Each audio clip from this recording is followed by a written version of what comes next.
program is brought to you by Newsworks in cooperation with the Eau Claire Area School Board. This program is simulcast on WRFP-LP 101.9 FM.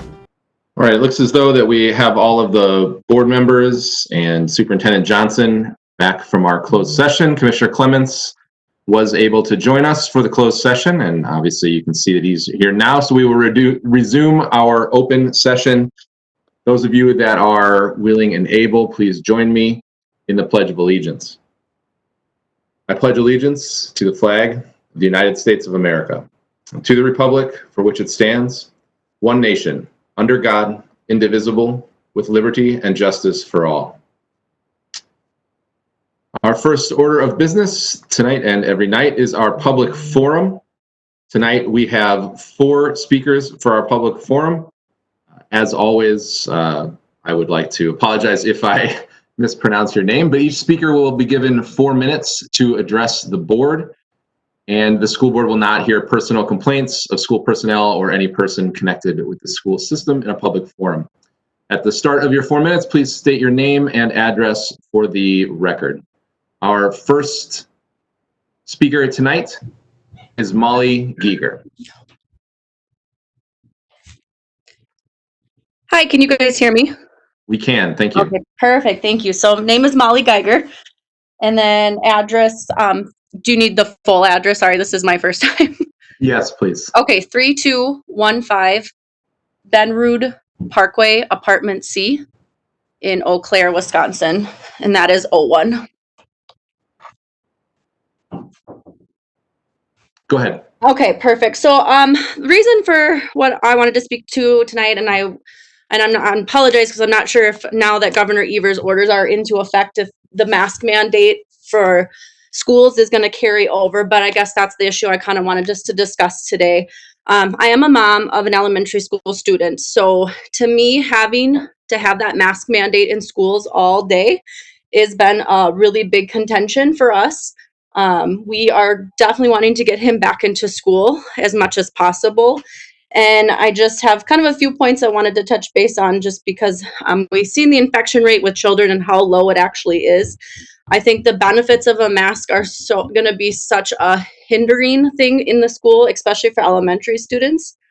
His school year was obviously cut short last year among all the other students here, but with him being so young, I just personally feel like me and my husband are like, how much more time is this going to distract from actually doing schoolwork when you have these mask mandate for kids now that are 7, 8, 9 years old and teachers saying, hey, keep your mask on, don't touch this person, this. And I think for us, it's so crucial that they have the most time possible with their teachers learning about schoolwork and not worrying about a mask on their face. And then, of course, you worry about and you hear the rumors of no recess, lunch in the classrooms. The socialization is going to be so down. And then to have to physically have him wear a mask the whole day. I really hope that the school board is kind of considering parents' opinions and not just what, I understand we have to listen to the CDC, we have to listen to our community health department, but at what point are we going to say enough is enough? Kids need to be kids. And it just breaks my heart that where this is an extra step now is here to say, sorry, you're going to be back at school, but now we have this whole other level of something we're going to have to argue with them about. And I just want my son to have fun at school again and be back at school in a normal routine. And I just think the mask mandate is going to be such just a negative effect in the schools. So that's kind of the long situation. I'm sorry, I rambled a little bit, but I just wanted to kind of advocate for not having that, or maybe making it a situation by situation basis of elementary school, middle school, high school, not lumping everyone into that same mandate if that's what's going to come about. So I'm done. Thank you. Our next speaker is Andy Brown. Hi, can you hear me? We can, thank you. Great. I'm Andy Brown. I live at 3105 Colehep Road in Eau Claire, 54703. I'm a parent of 2 students, and I'm about to enter my 19th year of teaching in the district. But but tonight I'm here to speak on behalf of the Equity Advocacy team. We started this team 3 years ago as a group of educators, parents, and community members to raise awareness of equity needs in the Eau Claire Area School District because of some injustices we were noticing. Our mission includes three equally, I'll stress again, equally important goals. First, all staff are aware of the multiple identities represented in our district and their unique perspectives, experiences, and needs. Second, the diversity in our district staff and leadership matches the diversity of the students we serve. And finally, all staff and students feel welcome, valued, safe to bring their whole selves to school or work, and fully included in the school community. We have begun meeting with Superintendent Johnson and have partnered with ECAE this summer, resulting in 65 educators being engaged in book studies and discussions. This past Monday and Tuesday, so many ECASD educators attended the Leaders for Just Schools training through the Teachers Association that we were recognized at the state and national levels. Since then, several schools have begun forming building level equity teams. It is our hope to see an equity team working in each building in the district. There are serious and persistent opportunity gaps in our community that we are committed to calling attention to and working towards closing for good.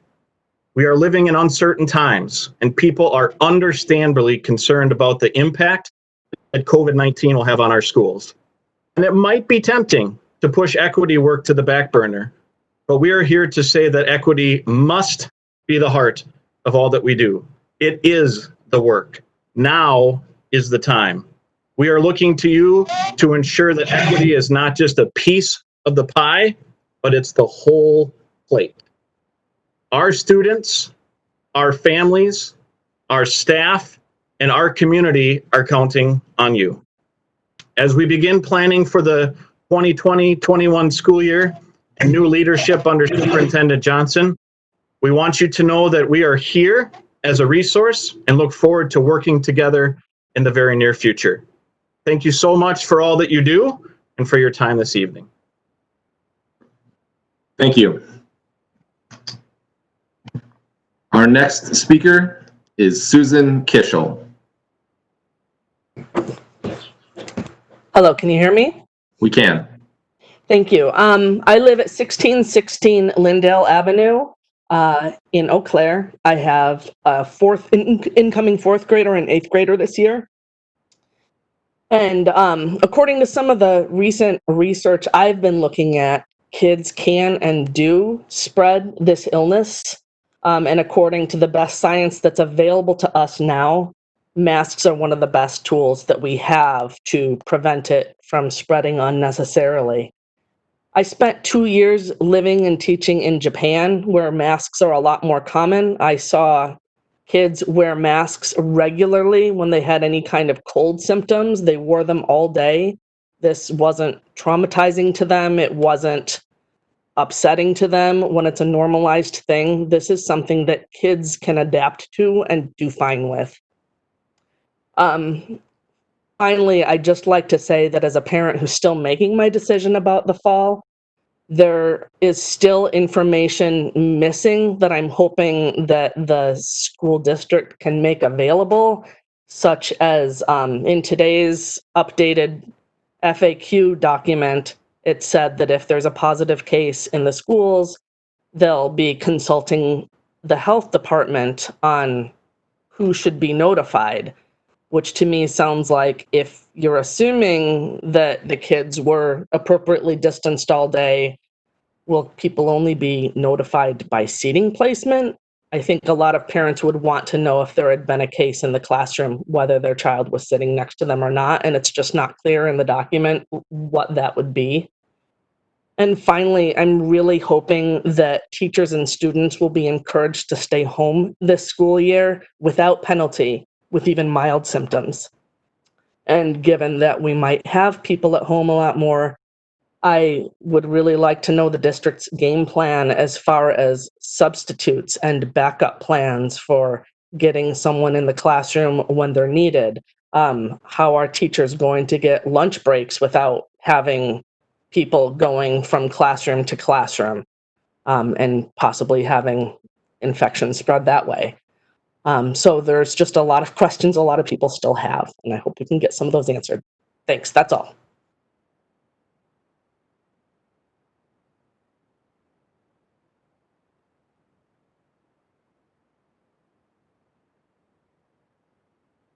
Commissioner Nordine, I believe you may have been muted.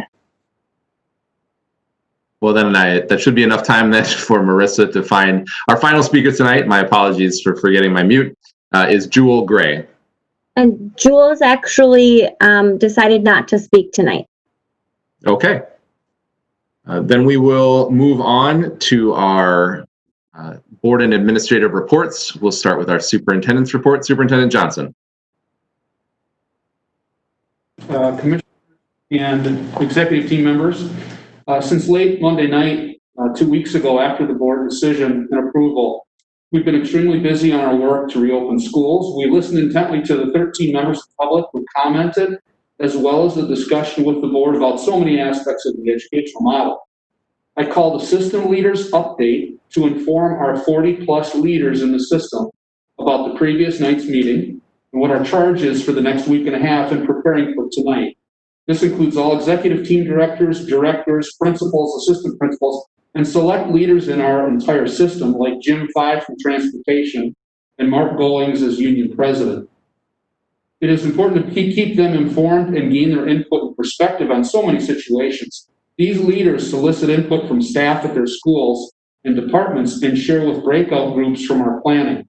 We're listening and responding to teacher voice in our planning. That week was excellent on a variety of fronts. I was able to meet with a group of teachers, as was so eloquently shared for public comment, the Equity Advocacy team. I was able to learn about the group and their desires for change in our system.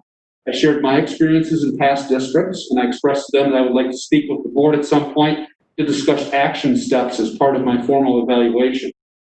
Basically, what gets treasured gets measured, and what gets measured gets done. This is a very passionate group, and I enjoyed my time with them. We're scheduling another meeting in the future. Also, I was able to connect with some students over the past couple of weeks. For example, I took part in a Microsoft Groups meeting with the North High Strength and Conditioning cohort at 7 a.m. about a week and a half ago to talk with the student athletes and their coaches. We also held our principals division meeting as part of the reorganization of schools task force led by Mandy Van Vliet. This was pivotal in learning about masks and digging through more detail for both the K-5 and 6-12 instructional models in preparation for tonight's board meeting. I also had a YMCA Zoom call with future partnerships for childcare. Directors Teresa Hillis, Craig Monson were very, very helpful. They would have room for approximately 200 students daily, and we're able to assign cohorts. I participated in a few groups meeting calls over these few days with Big River superintendents, the La Crosse superintendent, as well as Eau Claire County superintendents. We discussed our plans for reopening, transportation, athletics activities, and other items. We're all helping each other. We will continue to do so in the future. Throughout this past week, however, we continued to receive input and responses from last week's news on our mask mandate in the district. We take the responses seriously. We heard from many staff and families. I also met with 11 administrators and key stakeholders toward my goal of 100 people and meetings in 100 days. I had a quarterly meeting with our dedicated members of the Eau Claire Public Schools Foundation and continue to prepare with our leadership teams across the district on our reopening of schools. Again, we have had many ideas shared with our groups that have originated from our teachers and staff. This evening, you will hear from other administrators as to the level of input that's received from staff and acknowledged and sometimes implemented. We're anxious to share our progress on our mask rule and the themes that have come forth from the July 20th meeting and our frequently asked questions, athletics and activities, equity, cleaning procedures, and our instructional model. Thank you. Thank you, Mr. Johnson. For my president's report, I think the first thing I want to highlight is that those of you that are watching from home may notice a slightly different look from our executive team. They are piloting this week our own blended model of holding our board meetings. They are together in one room, socially distanced, wearing masks and using a special camera in order to have part of this be in person. So they're piloting that tonight for us to make sure that the sound quality and technology keeps up. Starting with our next board meeting, board members will also have the opportunity to use the blended model, choosing to either meet in person in a separate room using that camera, again masked up and socially distanced, or remain at home or in their offices or wherever they're able to decide to do that. So much like our students and families, the board meetings will also be taking place in a partially virtual and partially in-person fashion. And as all of you know, these last 2 weeks have definitely been a whirlwind of planning, discussion, and decision-making. None of these things happen in a bubble, and I once again want to thank our community for their continued engagement in this process. We have received many, many email messages, calls, and voicemails asking insightful questions, offering critiques, and submitting novel ideas for moving forward. We've heard advocates and supporters on all sides of the many issues we currently face. It has been inspiring to see how many of you engaged in helping us move forward to plan how we start our new school year, given all of the challenges we face in this pandemic. So on behalf of the board, thank you. One of the most powerful efforts was yesterday and today, the voice of our ECASD students who organized a letter writing campaign to advocate for the approval of the mask mandate tonight. And I want to take a minute to just address those students directly. One of the original ideals of Horace Mann, who is largely credited with the concept of public schooling here in America, was that through common education, we could learn to participate effectively in a democratic nation. And tonight, you have embodied that ideal. It brings me great pride, and I dare say pride on behalf of the board, your teachers and principals, and our whole community to see you speaking out and joining us in this process.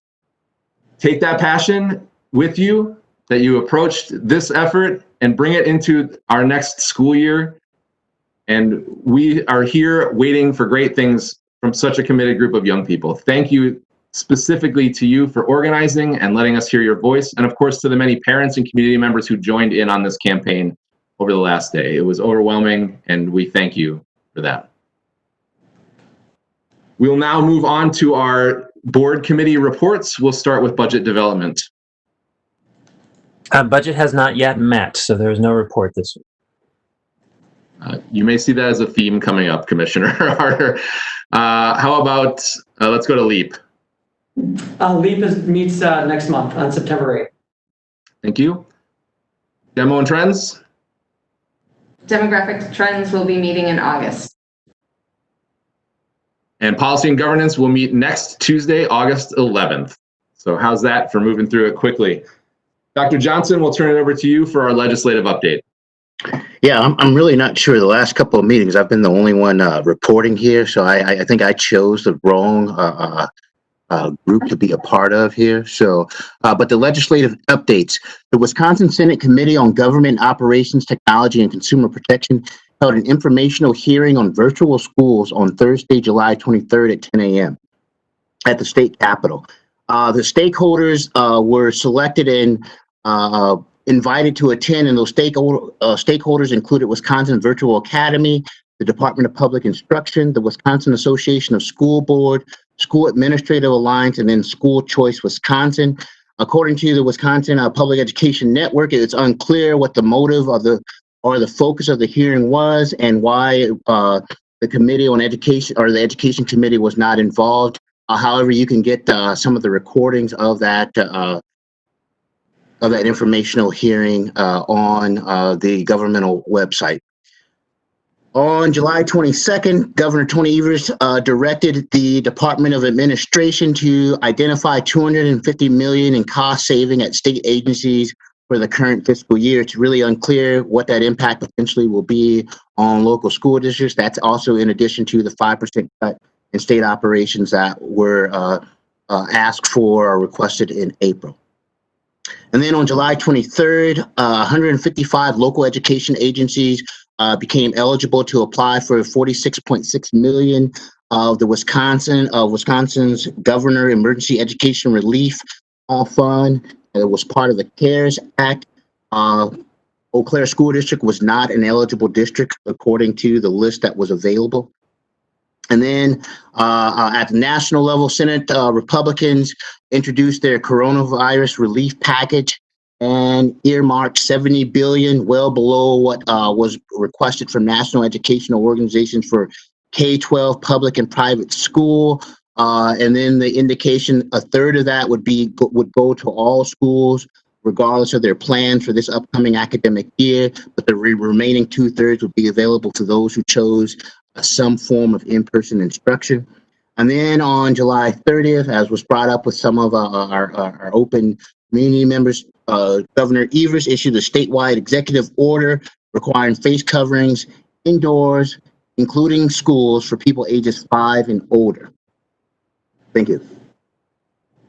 Thank you, Dr. Johnson. I held that position last year, and there is always plenty to report, although I think with everything that's going on right now, you have more to bring to us than I ever did in a single meeting. Thank you. Next, we'll move on to the consent agenda. The consent agenda is items that the board has discussed or been provided information on in previous meetings. They are acted upon with one vote without discussion. If a board member wants to discuss any item, it can be pulled out of the agenda and voted on separately. Tonight, our items are the minutes of July 20th, 2020, Human Resources Employment Report, and solar panel donation. I need a motion to approve the consent agenda. I move to approve the consent agenda. Second.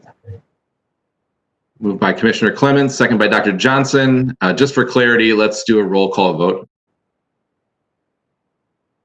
Commissioner Nordin, Yes.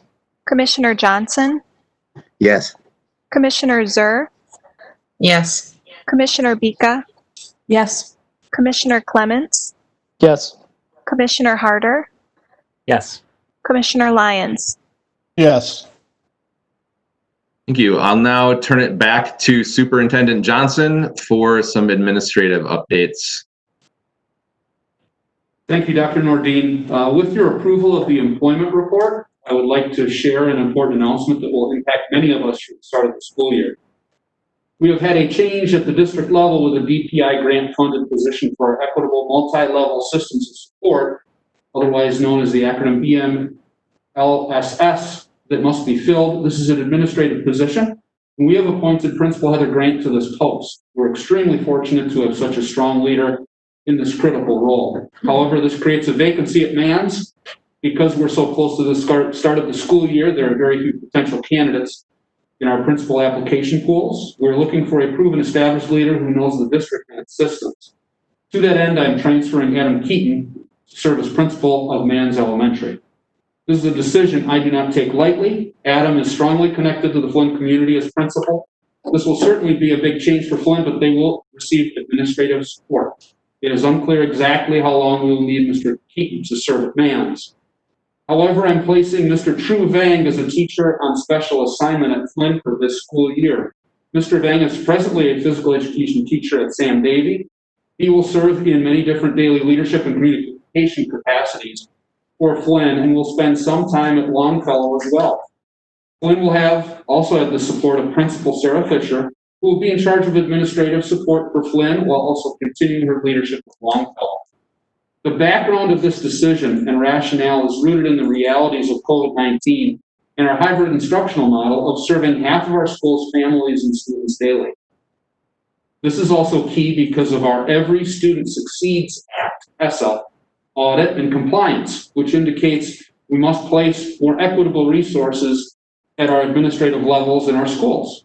Furthermore, we must be efficient with our resources in these uncertain times. Thank you very much. Thank you, Mr. Johnson. We wish the best to our administrators in their new positions. We will now move on to our individually considered resolutions. This is our mask requirement proposal, and I will turn it back to the executive team. Thank you very much.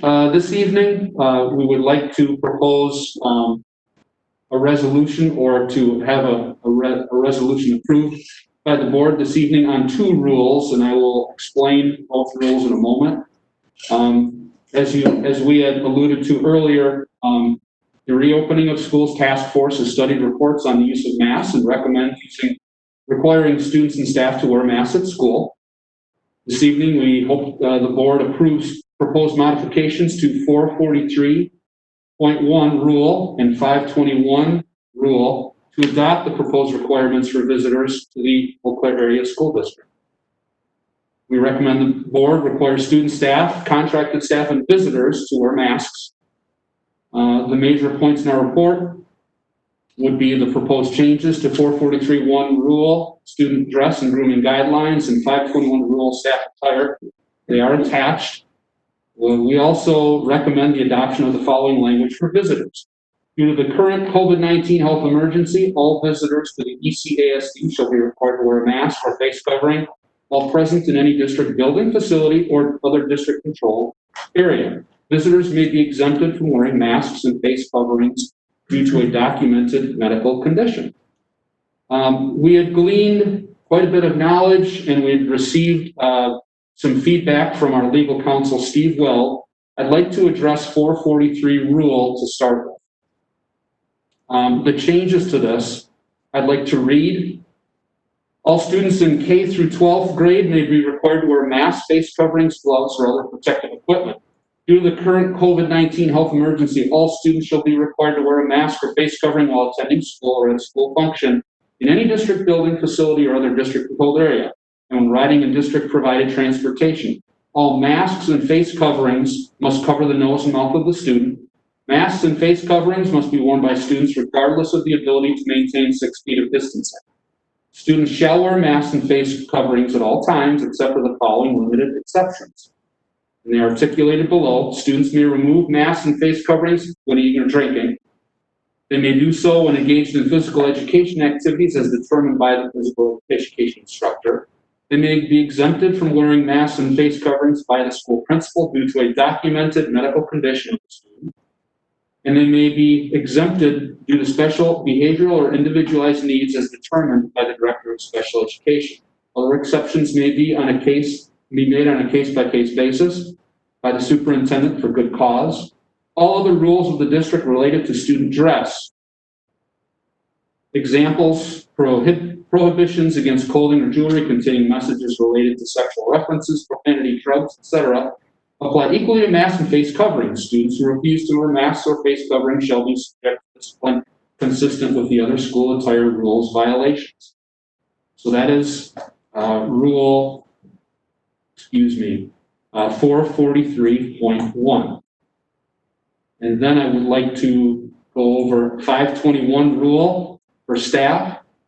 All employees of the ECASD and any employees of contracted service providers may be required to wear masks, face coverings, gloves, or other protective equipment due to the current COVID-19 health emergency. All employees of contractual services shall be required to wear masks and face coverings while working or attending a district function in any district building, facility, or other district controlled area.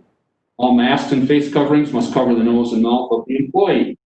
Masks and face coverings must be worn by employees regardless of the ability to maintain 6 feet of distancing. Employees shall wear masks and face coverings at all times except for the following limited exceptions.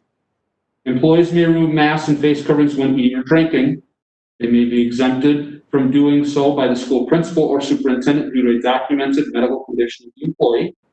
They may remove masks and face coverings on a case-by-case basis for specific instructional needs and other activities as determined by the school principal or superintendent, and in which case the employee will maintain social distancing of at least 6 feet. Other exceptions may be made on a case-by-case basis by the superintendent for good cause. Unless otherwise excused or exempted, failure of an employee to wear a mask or face covering will subject the employee to discipline. I'd like to speak about these two very briefly. After we had the meeting on July 20th, I did state to you that we were going to meet as a principal group on the 22nd as part of our principals division. We had some language from the Department of Health Services that if we were to do a mask mandate, we needed to have certain questions answered. And because this is rule or this is procedure, even if it were policy, it's still incumbent upon me and our executive team to get the input from our principals. Our principals are the ones who implement our policies and procedures. It made sense for us to ask them, and we took some bit of time and care with them, where we were able to answer those questions, and that's why we had set forth with this, I think, the press release and the information to families and the public a week ago Friday. So after sharing that with Steve Well and his firm, we're very confident that we're in a very good place. We've listened to our staff, our families, city, county, public health. It's the right thing to do. So that's why we chose to do that. And we put this forth this evening for your ultimate approval and a resolution on these rules. If you have any questions, I'd be more than happy to entertain them. And please do so at this time. Thank you, Superintendent Johnson. I just want to thank your team for not only doing the work to make sure that we have our ducks in a row on this in order to make sure we know where the exceptions need to be and have a procedure in place, but also for working on it immediately following our last meeting and being able to announce it, Friday the 24th, maybe, ahead of the governor's order. I think it's clear that this is not something that the administration is doing because we are forced to do, but because this adds an extra layer of safety for our staff and our students. And we recognize that, just like I said last time in the meeting, there's no answer that we all like to this situation. And we know that by bringing students back for face-to-face, we are adding a level of risk to students and staff by being face-to-face with more people. And that our administration and from top to bottom, I mean, we've seen overwhelming support from students, from staff, from families, from top to bottom to get this done. And it shows our commitment to safety. So I thank you for that. I'll open it up to comments and questions from my colleagues at this time.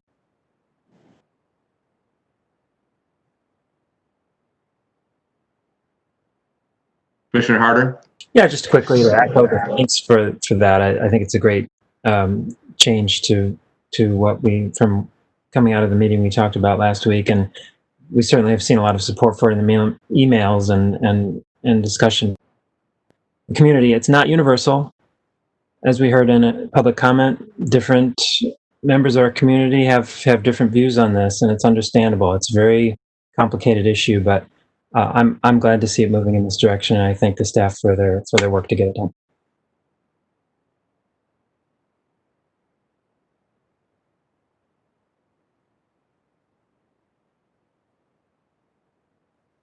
Commissioner Clements. And then Dr. Johnson, I have you next.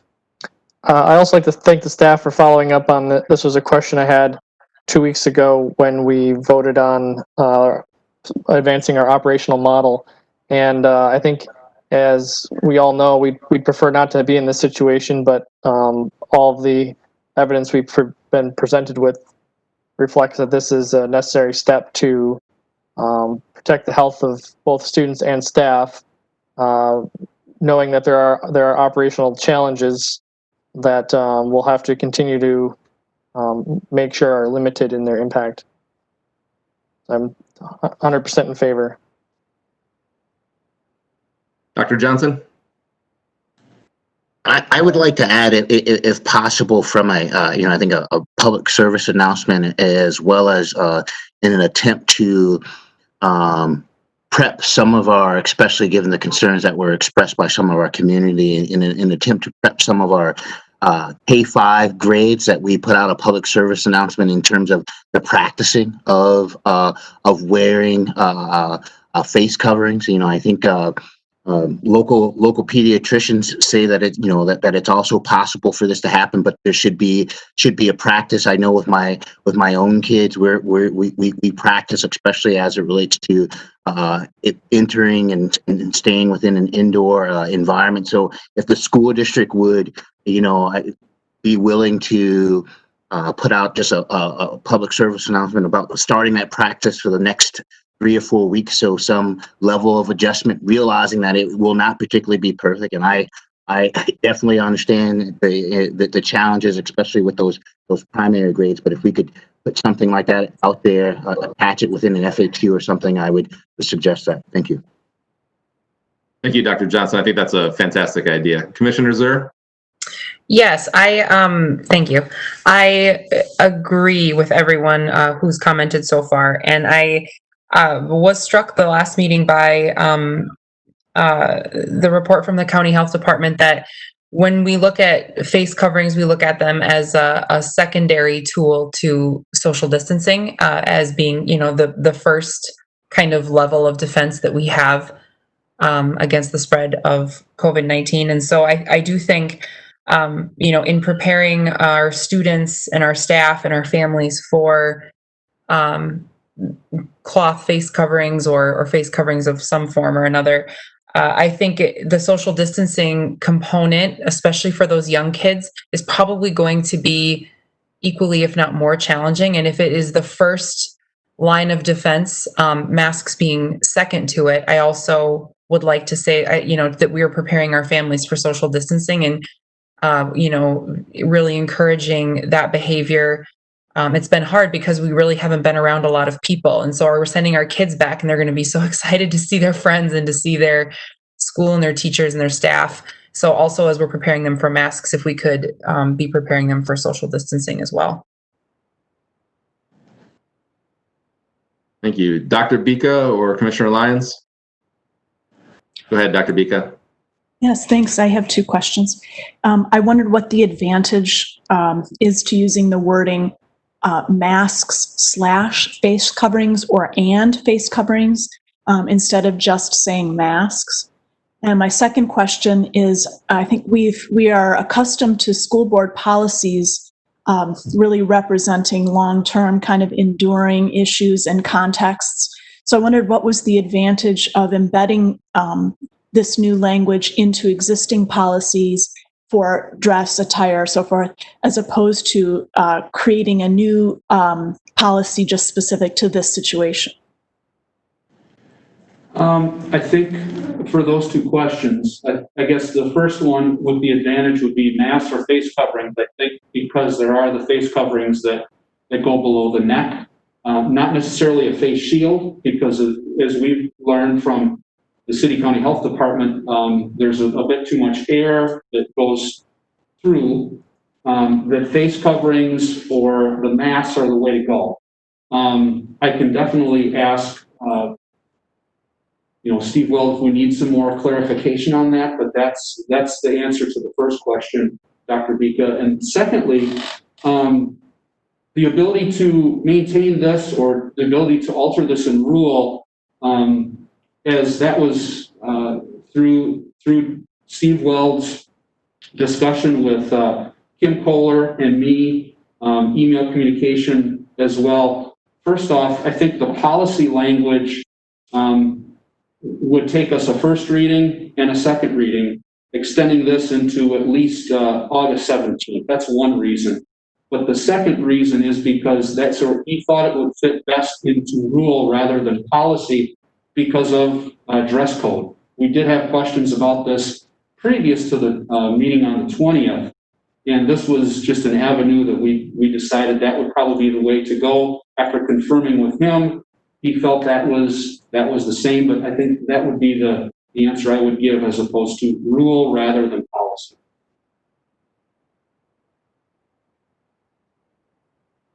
Dr. Bika, is that, do you have follow-up for that, or is that okay for you? That's acceptable to me. I guess the one follow-up, when I asked about the wording, face covering specifically, my concern was about the face shield being inadequate. Okay, thank you. All right, Commissioner Lyons? Yeah, following a little bit on what Commissioner Bika, the line of questioning, I was just wondering if there's a standard, the material, there's a lot of different things that a face covering can be, and just to have some guidance around what that is and isn't, is that also going to be included in our policy? In the rule, we definitely could. I could ask Mr. Weld for more clarification on that. That's one reason why this rule would be fantastic, is because we're able to be very nimble with it. as opposed to a policy, or once again, first reading, editing, then a second reading. We could do that. We were going to discuss this with our principals division as well on Wednesday, every Wednesday when we meet. But I have just noted that, Commissioner Lyons, for that standard material, if we get some clarification on that. Thank you.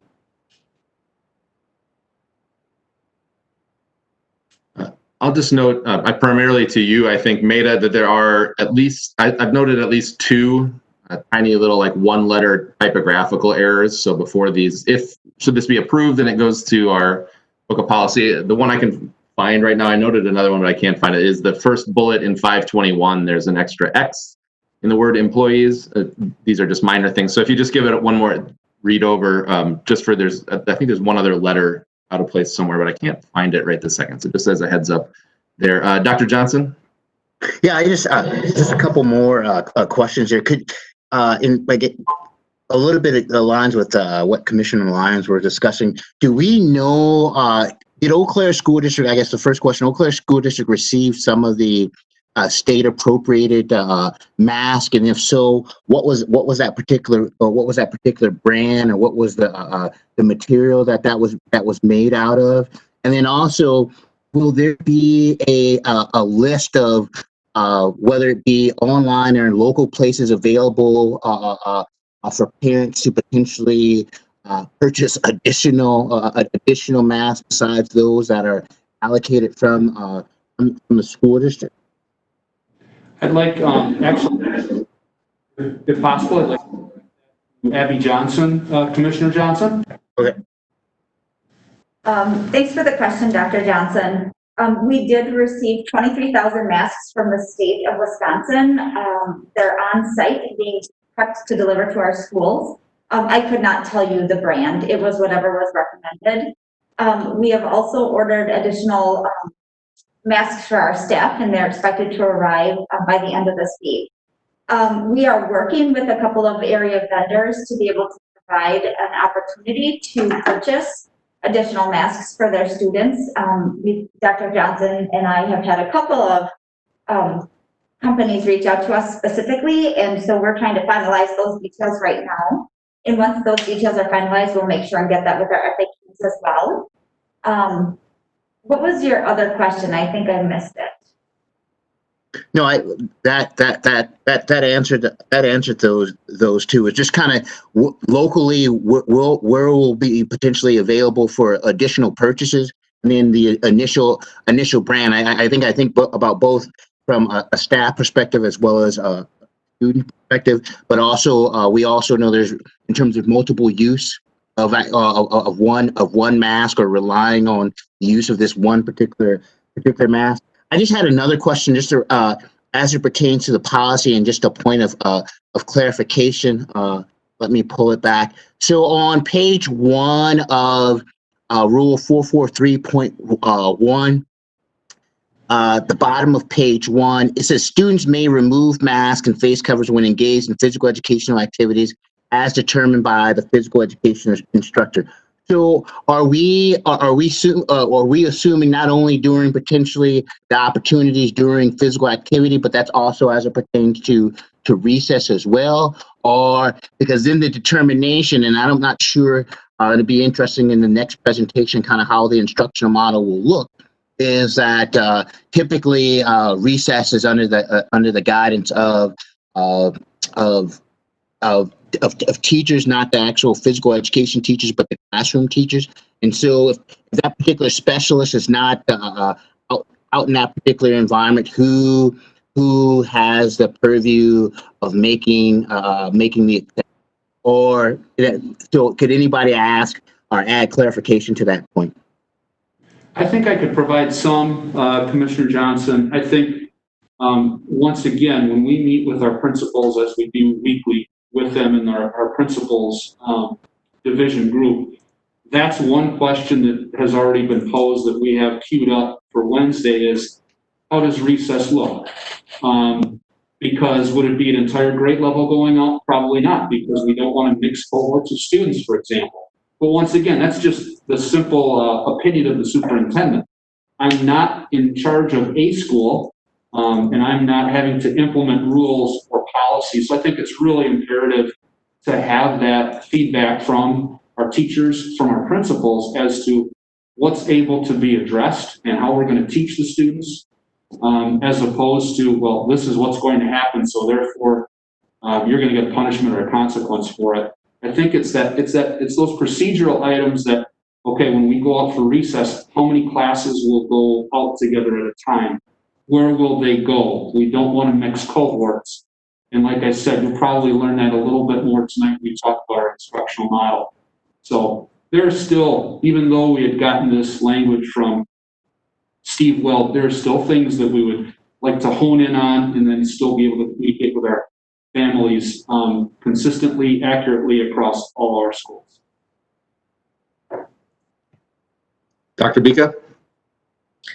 The other gap that seems evident, it would be music. Band classes that would necessitate removal of masks. Correct.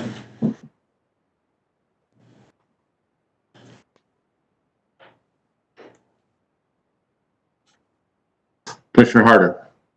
Well, I'd like to move that we accept the proposed changes to 443.1, 521. I think we talked about some little tweaks, typos, and things, but basically move to approve. Second. Second. So it's a motion by Commissioner Harder, second by Commissioners Zur and Lyons. Once again, for clarity, we'll do a roll call vote. Commissioner Nordine, Yes. Commissioner Johnson, Yes. Commissioner Zur, Yes. Commissioner Bika, Yes. Commissioner Clements, Yes. Commissioner Harder, Yes. Commissioner Lyons. Yes. The motion carries unanimously. Thank you, everyone. Thank you once again to the administration, to the staff, to the students, to everyone for coming together around this issue and providing us that level of safety and security for our kids that are in the schools and for our staff and other adults that are working and visiting there. We'll now adjourn to committee. We have 2 committee reports for tonight. The first is the update on reopening of schools. Thank you. I'm just going to share my screen here before we get started.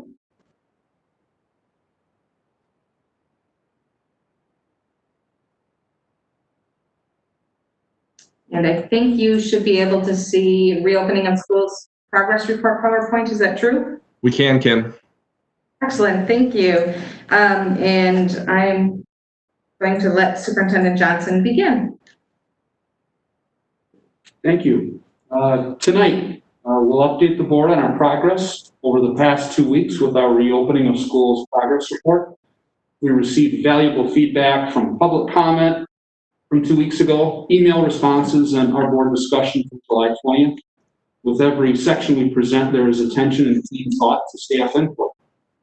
Our recent development and progress will be broken into the following order: athletics and activities, cleaning and sanitation, strategies to achieve equity, and our learning model.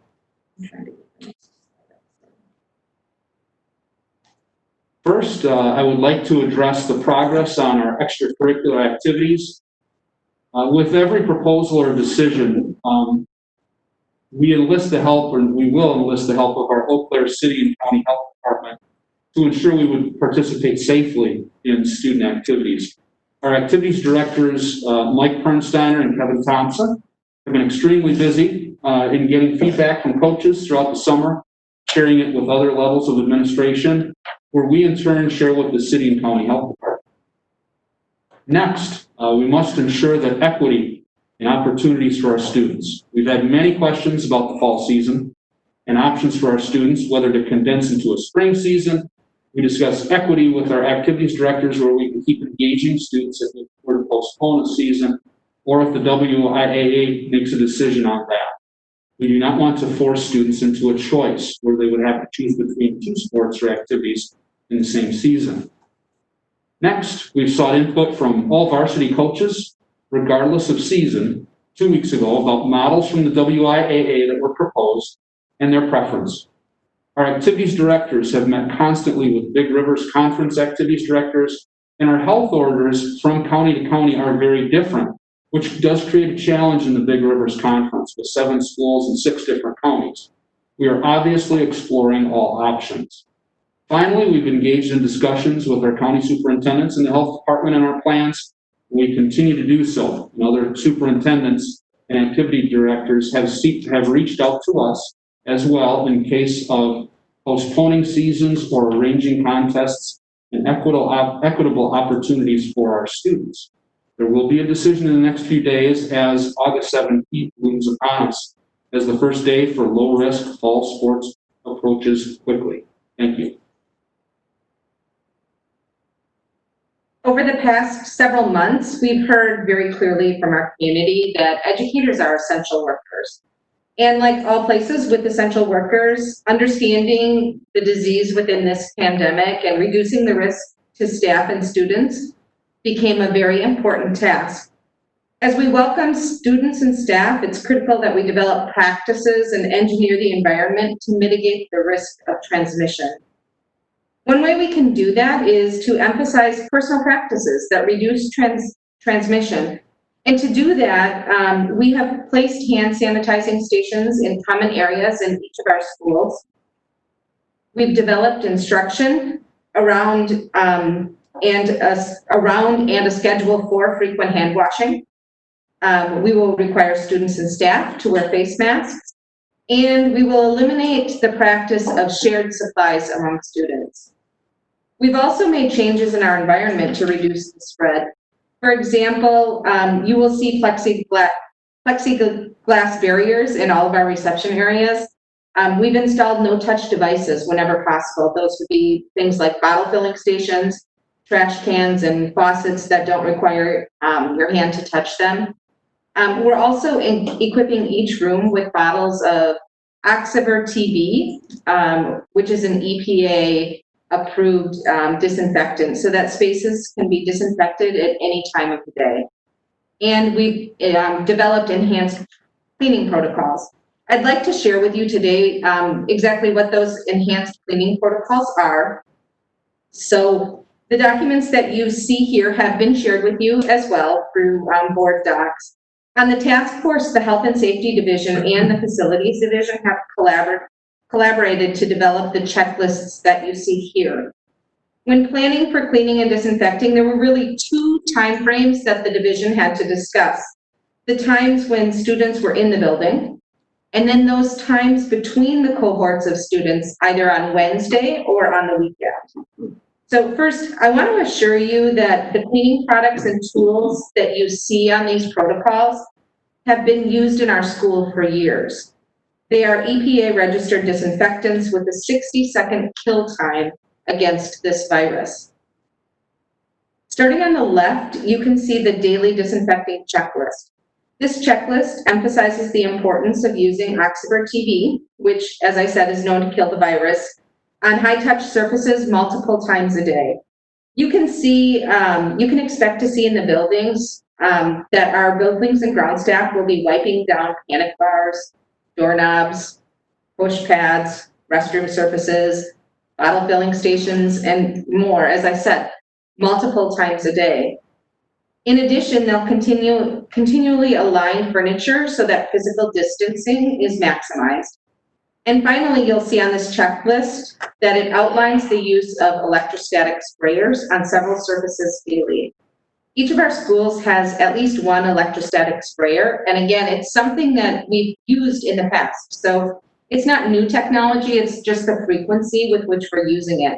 The sprayer technology, what it does is it provides an electrical charge to the disinfecting solution, and it allows that solution to wrap around a surface with any effective and even coverage of the disinfectant. The spray essentially wraps itself around chair legs, tabletops, doorknobs, or any other surface to hit all sides of the surface instead of just the top of it like a regular spray bottle would. Within 60 seconds, any virus on that surface is killed. You'll see on the daily disinfecting checklist that we'll be using the sprayer in some areas on a daily basis.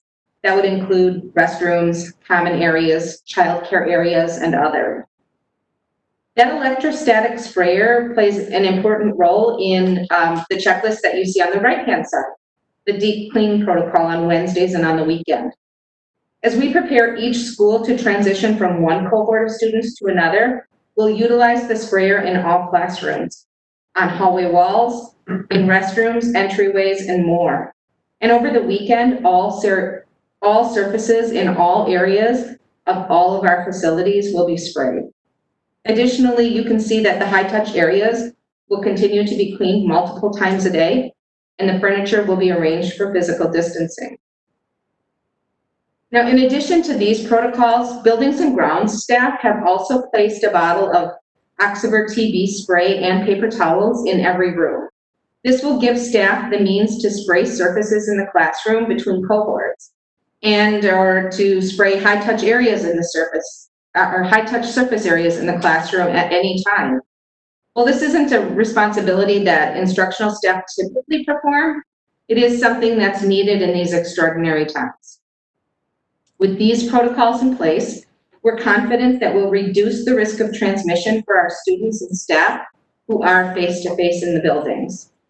And so with that, I'd like to turn it over to Jim, who will share plans about our work with equity and instruction. Thanks, Kim. As was mentioned at the beginning of the school board meeting with the public comments, Andy Brown talked about the importance of equity being at the center of what we do, and we agree with that statement. Equity has been a very important part of this process. We have a team within the planning division on the return to schools, reopening of schools task force that is dedicated solely to supporting the equity efforts of our work. This team put together an equity audit tool force based off of work out of Virginia, and it has 7 different sections, which you see titled on the left side of this panel.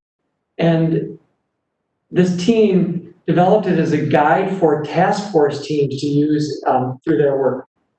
There are task force teams, well, first of all, the task force teams were asked to use each of these sections that were relevant to their work to challenge our thinking and make decisions as they work to support all students. And we will talk a little bit about how this tool then develops to the building level in our next slide.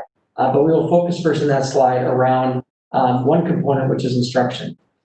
So the tool, in terms of guiding the team, each team's work and their thinking to ensure all populations are considered, let's go through a couple of examples. One example in this portion for instruction asks questions like, does our plan provide instruction to students previously or currently enrolled in alternative settings? This question makes us consider students at locations such as the Eau Claire Academy, Northwest Journey, and Advocacy engagement programs and other locations. Another question, does our plan include professional development to support increased efficacy in delivery of virtual learning instruction for teachers? This has led us to design an entirely new professional development program and calendar for teachers that began today, which focuses on a variety of topics, including creating supportive learning environments, creating equity in instruction, supporting asynchronous and synchronous learning remotely, and designing tasks and assessments to support remote learning. Additionally, the equity team is designing building level and classroom level checklists to support district task force teams and classroom teachers respectively. You'll notice there's also a hyperlink on the slide under the word instruction. That slide goes to the district task force plan. The building documents will contain hyperlinks that connect to their respective building plans as well. This work has led us to design an instructional model to equitably support our students given the challenges we are facing. Kim is now going to walk you through a draft of our elementary instructional schedule that was a product that continued from this work. So since the July 20th board meeting, one of our first tasks was to define what the school day would look like for students. So tonight we're going to share options that we're exploring. Over the next several days, we'll be pulling together teachers and principals at all levels to examine the options in depth and to iron out some wrinkles. We believe that we have a very strong start with these schedules, and our goal is to finalize the structure in the very near future. So what you see here is a draft schedule that demonstrates what a student day might look like at the elementary level.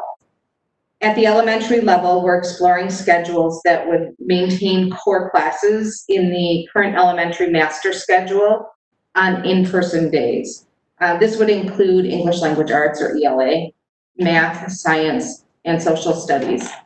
Within this schedule, you see that we removed target time and music, art, and Phi-Ed from the schedule and replaced it with social emotional learning activities such as choice time, purposeful play for children, and intervention and enrichment.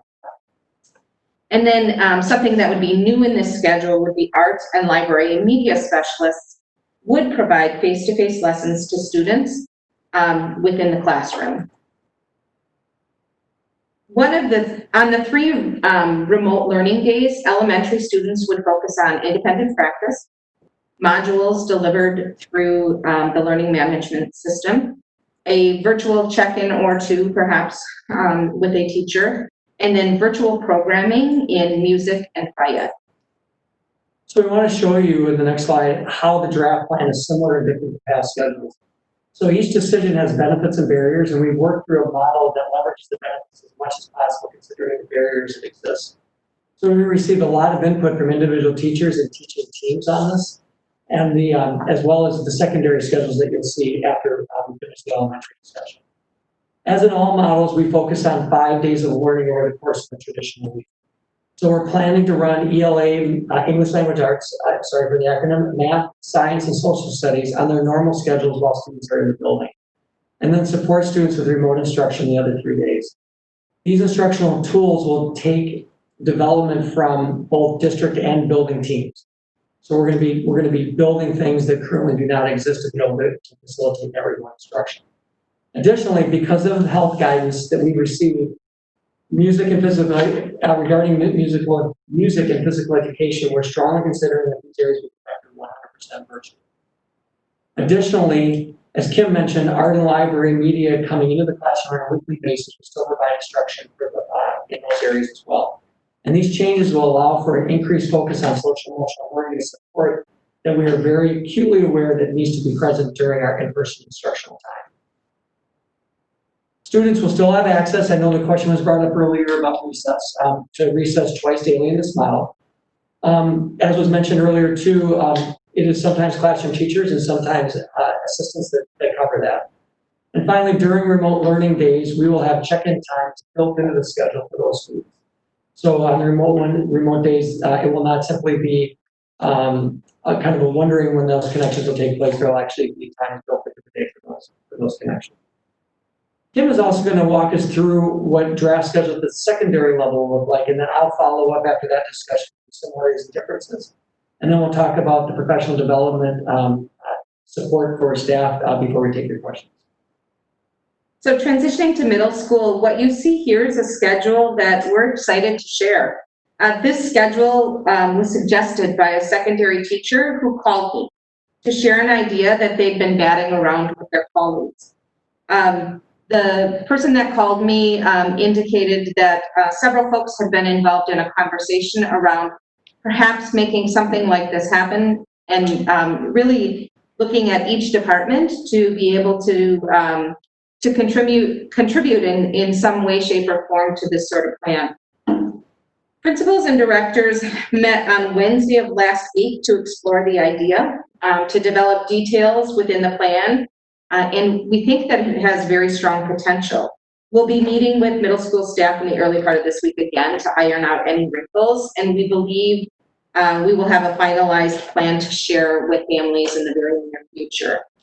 In this schedule, you will see that the core areas, English Language Arts, Math, Science, and Social Studies, would be held in a modified schedule on in-person learning days. On remote learning days, students would have instruction in all elective courses. They would also have follow-up independent work from their core classes, and they may meet virtually for small group or individual check-ins as well. In the draft high school schedule that you see here, it is slightly different from what we share at middle school. When principals and directors met on Wednesday of last week to explore modified scheduling, they felt like 4 classes per day wouldn't offer enough slots for all of the classes, the core classes to be taught. Some students double up on core classes in order to access higher level courses their senior year. Additionally, principals and directors felt that there were some elective courses that couldn't easily be taught in a 100% virtual environment. So just as an example, some of our Project Lead the Way courses require very specialized software, or some AP courses are more conducive to face-to-face instruction. And so based on that, we'll be talking with high school staff in the early part of this week to discuss a 5-period modified schedule, and believe we'll have that plan finalized to share with families in the near future. So the secondary schedule has significant challenges in trying to mitigate transitions between classes and still retaining true cohorts. It's a very different model than the elementary, and so the challenges that principals work through with us as they consult their staff led to the solution. The model ensures, again, like at the elementary, 5 days of learning will still take place in all areas, and especially in the input, with an emphasis on in-person learning in areas that experience gaps and learning losses from last spring. Additionally, most of our IEP minutes are in the core areas, mostly English and math, and those will be served in person. This model also facilitates the academic and career planning learning required by state statutes for our students. Staff will also have an hour each day to conduct virtual check-ins with students during their duty time, or the time that was traditionally their duty time. So the 4/5 in the second row differentiates the middle and high school plans.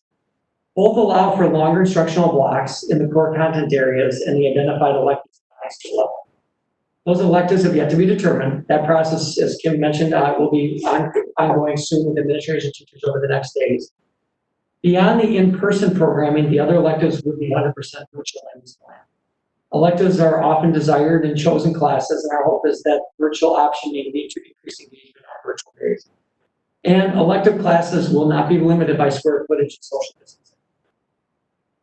Both in-person classes and 100% virtual programming do require remote learning to meet the 5 days of learning a week. So the learning management system, Canvas, will be used to facilitate that remote work. Finally, this plan also reduces the number of staff in the building and their exposure, and it provides work flexibility for them. So this explains 4 of the 5 days. Our next slide is going to show you what happens on Wednesdays with staff and students. So on Wednesdays, we'll have virtual check-ins. Students will have virtual check-ins with their teachers, and they'll use the learning management system to facilitate that learning. This will happen remotely for students and staff, so our buildings and ground staff can deep clean and sanitize our buildings. So they'll be, in other words, they'll be vacated. Our instructional staff will work remotely in 3 major areas: collaboration, professional development, and meetings. These meetings will be at the same time across the district to offer collaboration and coordination. So the first item, as you can see on the far right, is collaboration, which is critical to, as we like to say, co-labor, the heavy lift of work that's going to need to take place. The second item that's noted from 10 to noon is the professional development. Is critical to support our staff to lead our students through different instructional models from the past. And finally, the third item, the building we built in time for school and our district teams to meet and carry out logistical issues that confront them, which are different than collaboration and professional development. The last hours of the day are designed for individual staff preparation and virtual check-ins with students. These time containers will be flexibly arranged by staff, so they will need to post the virtual check-in times for their students so that they know when staff are available. We actually do not want these all to be at the same time to allow students the opportunity to check in with multiple adults. So this concludes the overview and leads us to an opportunity for your questions and discussions.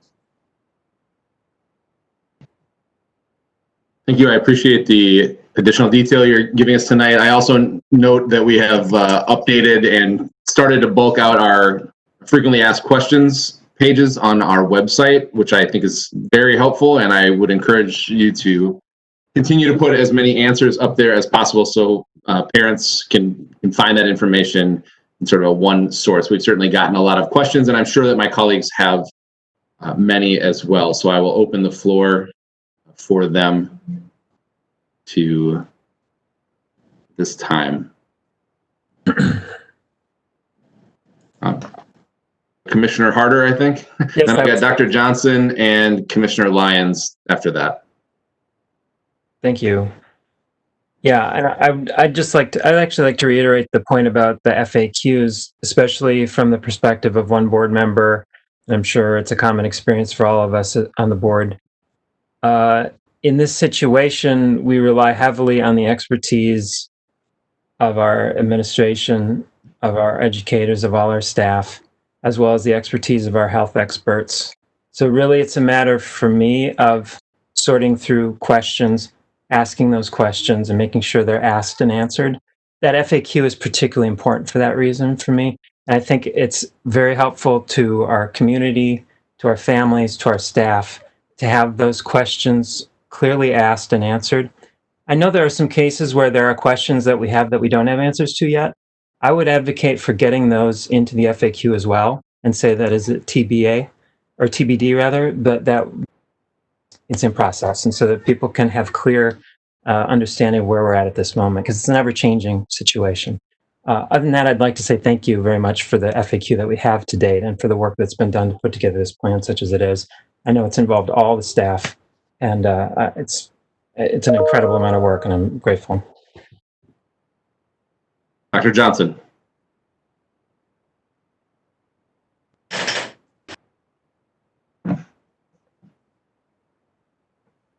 Dr. Johnson, go ahead. Yeah, my first set of questions, I believe this would be for Kim, and if not, the last time I had asked about just from a facility standpoint about indoor air quality, and still there's still like a lot of questions that I just want to ask and see, because basically what was provided in that particular response is that the facilities have maintained their annual maintenance. That was to the point. And I'm just curious as to, do we know, has the facility individuals do we know what our MERV ratings are for across buildings? And then has the option of including these the HEPA purifiers, do we have those available in our particular district? Do we have those available by school? And I'm just kind of curious, where does that information play going beyond the standard maintenance of schedule? Because at the very least, if we're in any attempt of trying to mitigate and improve indoor air quality, I believe some of those things should also be done in addition to just our standard maintenance schedule. Thank you for the questions. Sorry, thanks for those questions. If you don't mind, will ask our buildings and grounds folks, because I don't know the answers to those questions, but we do have experts that probably do. So if you don't mind, I've written them down and I'll get back to you. Yeah, thank you. Commissioner Lyons. I'd like to reiterate the point made by Commissioner Harder on that FAQ. I think that can really be a source of information, and also tease out questions that maybe we haven't thought of. And if there is a to be determined, to get that articulated up on that site. That said, I was wondering about the devices and an update on those, and where one of the things that was talked about was students doing the virtual check-in, and the virtual check-in being on Canvas. And one of the things that I am just curious about is there going to be that standard of the learning management system across the institution? So I know that in the spring we had used Zoom, and some had used Teams, and there was some WebEx, and I think it became a bit confusing. And now that we have the devices that are coming in, I think we have an opportunity to standardize that, and I wonder if that's part of the strategy. So I think you've got three things there. One is the LMS, the second is the interface like what we're on right now, which is WebEx, and the third is devices. I just want to talk a little bit about the reason for the WebEx being used was for our special education staff. Our team did not have a dial-in option. Teams is our standard tool across the district. For special education, because teams did not have a phone dial-in option for families, that's why that was used in that particular case. But for everything else, we did use Microsoft Teams as our platform for communicating like tonight. And that's also why we use it for the school board meetings as well, so that people can dial in. The learning management system, we will use Canvas grades 3 through 12. We are finalizing an adoption for pre-K through 2. It may be the same or may be different. We hope to finalize that in the next few days so that families will have a standardized way to interface with their students. So we did hear the message very clearly last spring about having less different tools communicating, so we will standardize that and make that very clear for families. Finally, your question about devices. So we have a couple things. One is we expect very soon staff devices to arrive. Because the order was smaller, they were able to make that delivery sooner than the number of student devices because they were much larger. So the staff devices will be here very soon. The advantage to that is that staff, to support our students, had to use some existing student devices that we had last spring. So that will free up some of the student devices for us to use in the fall before the rest of the student laptops show up. We are asking through the survey 3 different questions about, one is whether families wanted a virtual or blended option. The second was a question about transportation. The third was, in the interim till all devices are here, do you need a device or can you get by for that short period of time before all devices come in? So we're going to use that information to ensure that all of our students that absolutely need to have access will have access in the interim before we get everyone on the same platform in terms of devices. We'll go to Dr. Bika, and then I have you, Dr. Johnson, and then Commissioner Zur. Thank you.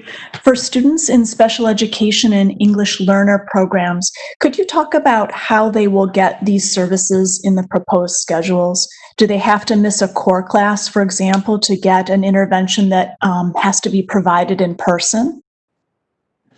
So we make sure that we follow the student's IEP for special education. So this model, as we mentioned earlier, the advantage is that you actually would be providing at the secondary level. I mentioned that because the core areas would be meeting, that's typically where most of our special education services have to be provided to students. But we basically have to meet, and we did in the spring as well. We put together service plans to meet each student's IEP. We put together nearly 2,000 plans for this coming year to ensure that we follow the expectations from the IEP team in terms of that delivery. And our English learner, we will use, and again, that's in both models. For both groups, if you recall, when we approved the July 20th framework, in both situations do allow for some of those students to be there for all 4 days. And so we will look at each student in the EL program and determine how their needs will best be met in terms of whether they're there all 4 days or whether they're there at a blended model like their other students.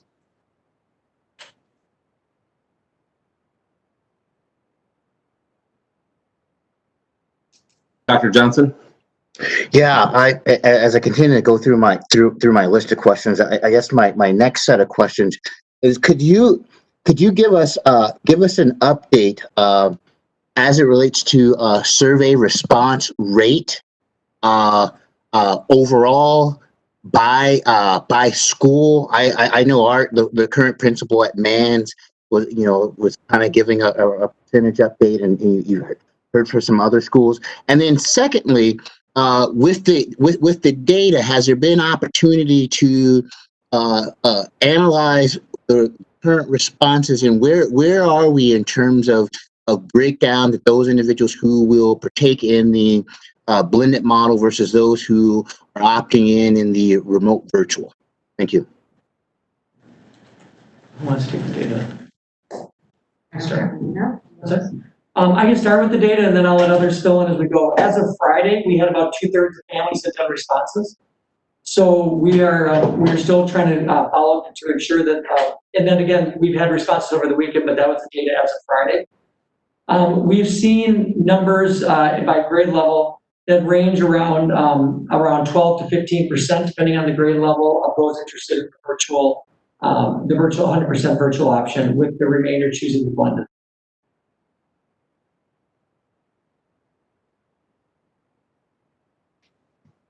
And then could you repeat your second part of that question? I'm just pulling up the data now. Yeah. So as we look at the data breakdown, is where is it trending in terms of Pam keeps on breaking up halfway through his speech. So I think he said 15% have, for the most part, was that across grade levels have decided to go completely remote versus the remainder doing. And I'm just curious as it pertains to do we see more of a buy-in or all virtual option at the K-5 level comparative to the secondary level? And because that will help me in terms of facilitating my next questions that I have about just kind of the instructional models that were proposed. Thank you. Yeah. Okay, thank you. Okay, so that's an interesting question because we have been looking at the data, I would say daily, if not more than daily, just to try to see where those numbers are landing, just like you asked. And to be honest with you, it is pretty consistent across the board. We will see in some schools larger or smaller groups based on grade level or whatnot. But when we look overall, it is pretty consistent K through 12.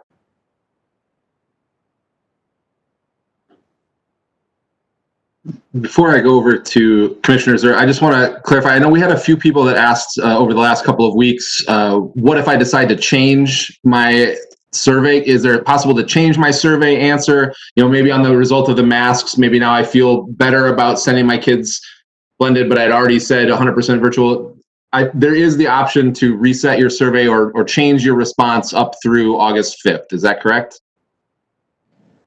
Yes. Yes. Okay, thank you. Commissioner Zur? Thank you. So I just want to sort of add my voice to the support for the FAQ document. So I think, we were talking about at the last meeting about redesigning education, and that has taken me a long time to sort of wrap my head around the fact that we're redesigning education. And, I know that there's a lot of people who've been working on it for, many months. But here as a board, we are contending with and as public, we're contending with this in a matter of just, 7 weeks here. And if we were redesigning education at any other point in our history or in our time, we would have years to look at how we were going to do that. So I think with that incredible pace that we are setting for our families and for our teachers and for our staff, it's just questions. It's just lots and lots and lots of questions, and none of them are too dumb. Ask all the questions. And I think if we can capture those questions in FAQ and make sure that it is very, very thorough as it can be, it will save all of us time in answering questions for the public. And frankly, the information I have is probably not even accurate. So I really would encourage the district to keep going with that. And I guess in that subject line, how are we going to approach, I remember going my first kindergarten year to my child's elementary school and being given a very intense lecture on how to drop children off and how to pick them up and told where to stand and how to function. And this was just for dropping kids off. So at any point, are we considering having building specific orientations or opportunities for parents to, I know in some districts out west, they have actually allowed parents to come in set times and come into the classroom where their child will be and see what it's going to look like for them. Are there going to be opportunities for our families to get a handle on this in a building specific way? Commissioners, I'll start off, and if Executive Director Kohler wants to follow up, that's great. I've heard some ideas from folks somewhat similar to what was brought up earlier in the board meeting about public service announcements for mask wearing.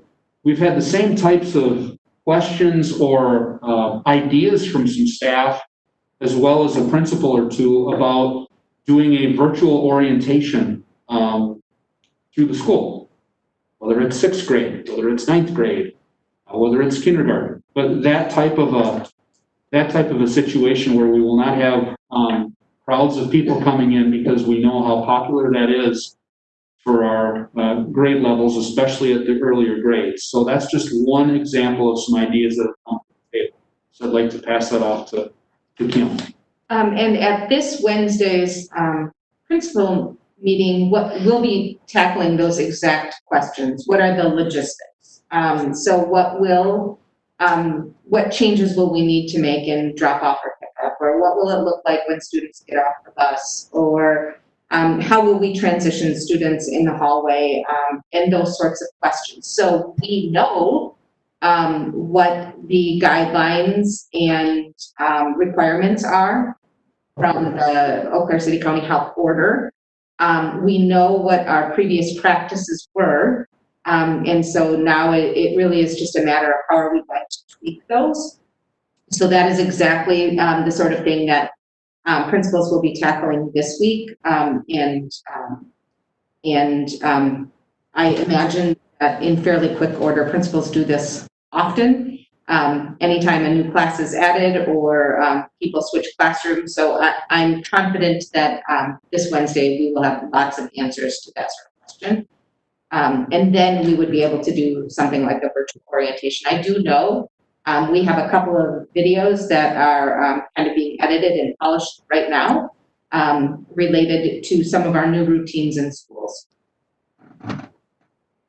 Great, thank you. Yeah, I just think the more communication we can do with our families, with our teachers, with our kids, the better this will all go. So thank you all for that effort. Before I go back to Dr. Johnson, I just want to check in Commissioner Clements or Dr. Bika if you have anything at this time. Go ahead, Dr. Bika. Yes, thank you. Something that I'm so struck by is that families need help, and school districts cannot do this alone. And families need help with childcare. Families also need academic support. So I was thrilled to hear in Superintendent Johnson's report about the YMCA and accommodating 200 children with cohorts. School is not childcare. School is education. So I would like to hear more about it, not tonight, but in the future. What other options do we have for families with childcare? And what other options do we have for families for educational support? There are a lot of, I want to know about collaboration happening around the city. There are a lot of very large spaces that are sitting or going to be sitting empty, where academic support could happen. And how can we leverage those partnerships and collaborations with spaces around the city? We can answer some of that right now. And actually, is my voice, I understand my voice has been breaking up. Are you able to hear me clearly now? We try to adjust the microphone. Can you guys hear me okay? I would say okay is probably the best word I could give for it right now. I'm going to try to do a little slide over here to see how that works. That's honestly, that is already better, Jim. All right, good. Of course, I think I shoved Kim likewise right around the corner to be socially distanced. I think there's a domino effect. We'll try to make this work. There is a group in the community that is focused around childcare. Our team members, Dr. Kang John, is leading that effort to connect with that group. That group involves members from the Department of Human Services from the state, the Chamber, Visit Eau Claire, the YMCA, and other members of the community that are actively engaged in this conversation. One of the things that group found in the spring was that that the demand for childcare through the center, through the typical centers, did not take place as they thought it would. So the group is retooling their efforts this summer. They have a couple different elements that they're working on. This Thursday, they're going to try to finalize some resources that we'll be able to share out with our families. They're also going to be trying to survey in unique ways, because they know the challenge of surveying families that are disadvantaged is going to be very difficult, to try to better gauge how they can meet childcare demand. So the good news on this respect is there's already an effort going on. We are part of that effort. And it's going to take a lot of different folks looking at different angles to ensure that we are able to meet the needs of our families. So, so that's the first piece about the childcare, and the second one. I can hop on a little bit, and Kim can add. The partnerships. Partnerships. Here are just a couple examples for the board. I've had 2 meetings with particular individuals. For example, Dean Manning of the UW Eau Claire School of Education and Sciences. We had a discussion, last month. But another thing, or another partnership that I would love to explore when we talk this month, would be a possibility for more educational opportunities or pairing with students for tutoring in the School of Education. I think that'd be a phenomenal partnership that we could realize at an institution like Eau Claire. The second one would be, I had a visitor speak with me a couple weeks ago, Bob Wisniewski. Used to run Special Olympics. Tremendous asset to the community for many years. And he's shared with me some people in his circles, and he has a wide group of circles and people who wish to help and do the best they can for the community, at sharing their expertise in certain areas of our curriculum that could be used for tutoring students as well. So those are just 2 examples of people I've met with individually, and I'd like the others to chime in. And then we also submitted a grant this past week with through the United Way with the Boys and Girls Club to try to collaborate with them on supporting students when they're in their remote learning, so they would have a safe place to go with caring adults to support their work. So there's a lot of efforts that are collectively trying to address that same concern. And then finally, I'll just add that one of the things, although it got a really late start in the spring, but one of the things we did hear from families that they really appreciated was the availability of a homework helpline at each school. So we did have a phone number that somebody, 1 or 2 people were available at all day for students to be able to call to receive help or to answer questions, or simply to connect them with somebody who could help or answer those questions. So to be able to have some sort of access to somebody at school when they needed it. So we know that that was something that families appreciated, and something that we will want to continue this fall. Thank you. We'll go back to Dr. Johnson. Thank you. So my first set of questions about the instructional model, what's not clear, and maybe you have a better understanding talking with the rest of the building leaders, but could you talk about what's the current time frame to have the instructional model for both elementary and secondary level, basically kind of where it needs to go to provide appropriate teacher prep? And then on top of that, I guess, could you just provide some clarification on those remote learning days, the delivery schedule as presented in the PowerPoint table? And I don't have the slides available to me from the PowerPoint that you provided, but who's responsible for those remote learning day delivery schedules in terms of, is it also the face-to-face teachers who are delivering the instruction? And then are there teachers that are going to be designated as remote learning educators for maybe it's some teachers or staff that had to opt out because of health reasons for the face-to-face instruction? So that's my first set of questions. So if you could tackle any of those 3, the time frame where the instruction model will be set to allow for appropriate teacher preparation, and then who's responsible for the delivery of the remote learning days, especially that student-teacher contact, and then are there designated teachers for the remote learning? Thank you. So Jim and I decided that we would tag team this one, so I'm going to start, and then he's going to add and fill in the gaps. As far as teachers who will be remote instructors only, you're 100% correct. We will have some staff that will need a remote environment this school year, and we will also have students that either will need or are requesting that environment. So That is one of the things that Kay's team is really working on, is identifying who will be the 100% remote instructors. And so, yes, we will have some that are dedicated specifically to that.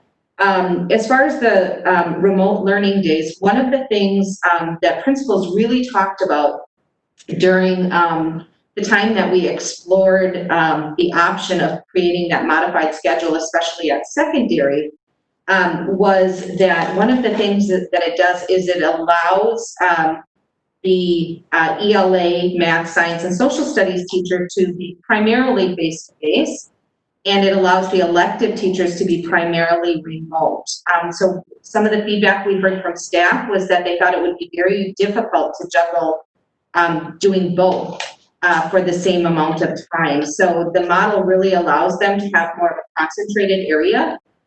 Certainly, there will be things that, students will need to carry over into the remote learning days from their face-to-face instruction, and there will be check-ins, but it won't be as much juggling for those teachers to be able to do that. So primarily at the secondary level, they'll live most often in one world or the other.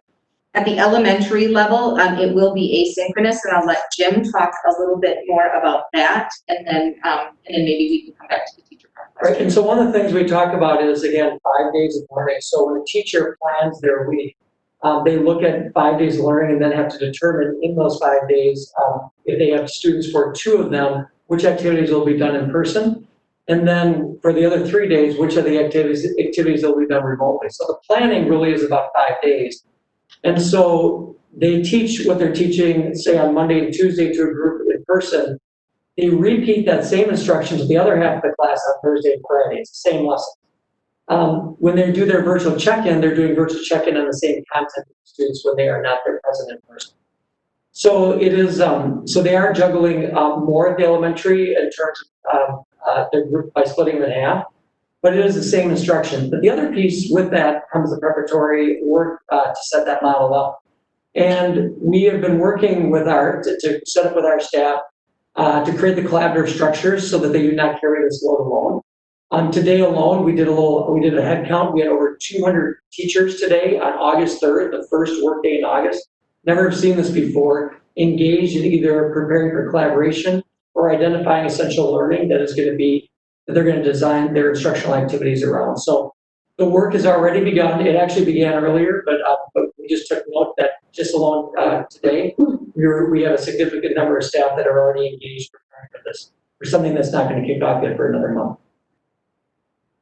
And then I believe you also asked about teacher prep time. So that is one of the things that we are working on. We do know that on Wednesday, between collaboration and individual prep time, I believe, Jim, was it 3 hours?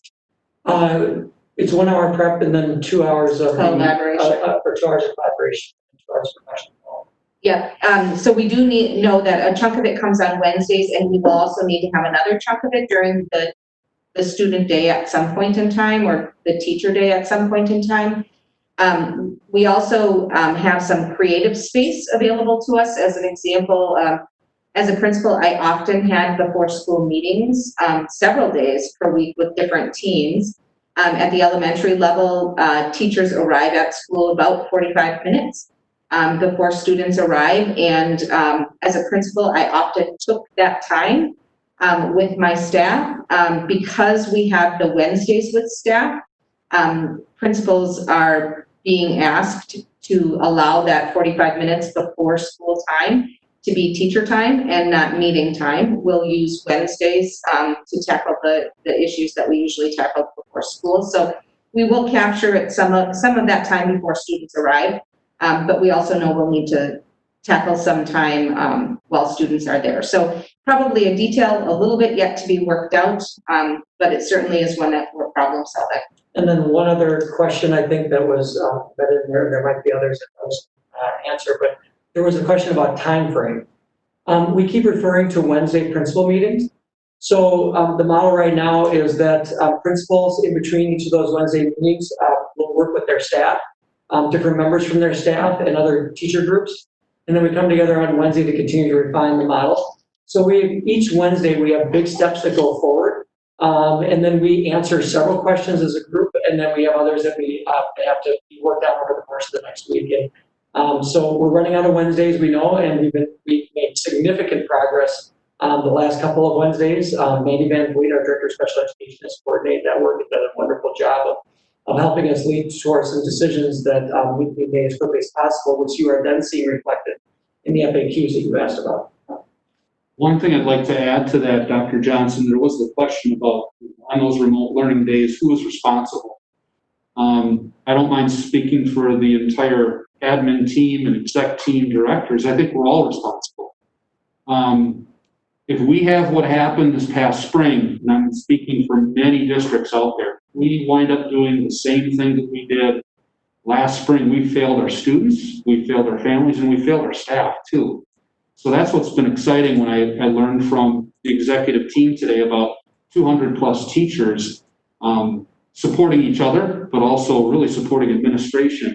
But when it comes to those remote learning days, and those Wednesdays are so vital to be able to connect around the district with those essential learning outcomes, any type of PD, whether it's technology or use of that learning management system, whether it's Canvas or another product. But more importantly, what I found with my own children and with my past district was just the ability to connect. And I think our kids really, really needed that, whether it was a one-on-one with groups or Zoom or whatever the mode. It was just that connection with the instructor.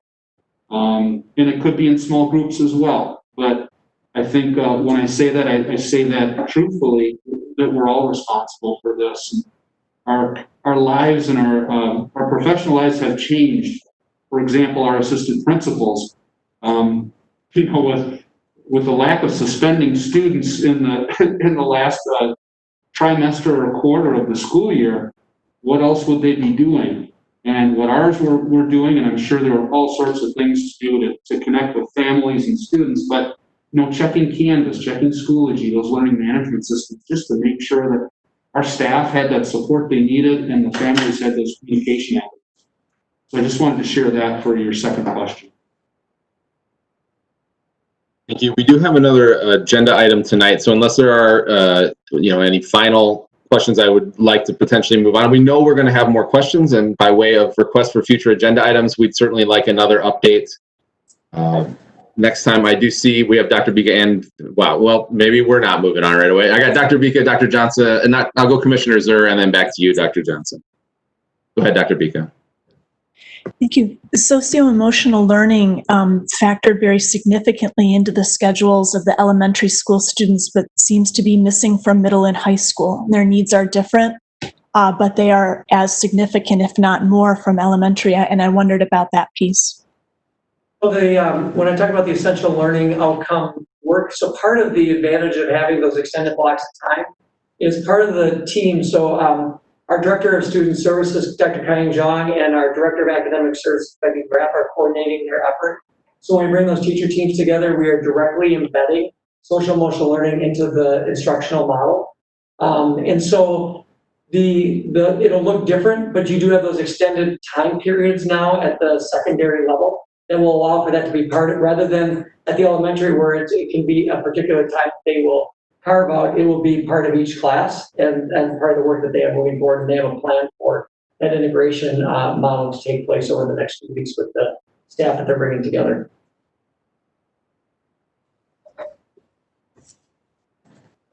Commissioner Zur? Yeah, just a couple things. So I was very grateful for Dr. Bika's question about childcare and sort of gaps there where families might not have the care or the support that they need, especially on those virtual days. Not only just in who's going to be with my child, but who's going to be helping them access the learning that they're supposed to be doing on those virtual days. And so along with just as we're updated on that piece, if we're working on partnerships now, the YMCA spots, I was wondering if you had to pay for those. So I'm also wondering if we could just be updated on which options will be free to families and which options will require payment and all, in addition, what supports are going to be given to children who simply don't have access to support and accessing. I'm thinking of a fourth grader who was with a neighbor on virtual only days. How's that child going to access Canvas, and how's that neighbor going to have the support? So just what are we going to do for those kids who might slip through the crack of support there on days when they're in person, making sure that we're getting them set up for success. And the second thing was just, you mentioned that music and Phi-Ed was going to be at the elementary level on virtual days. Could you speak to the first and second grade variants as it pertains to that? I'm not sure if I understand. Because they're there 4 days a week. Did you speak to it, or? I didn't have anything to that, yeah. So first of all, part of the restriction with music and Phi-Ed is, you know that we talked last time, a lot of what determines how many students we're able to serve at this point in time is the physical distancing requirement, so 6 feet of physical distancing.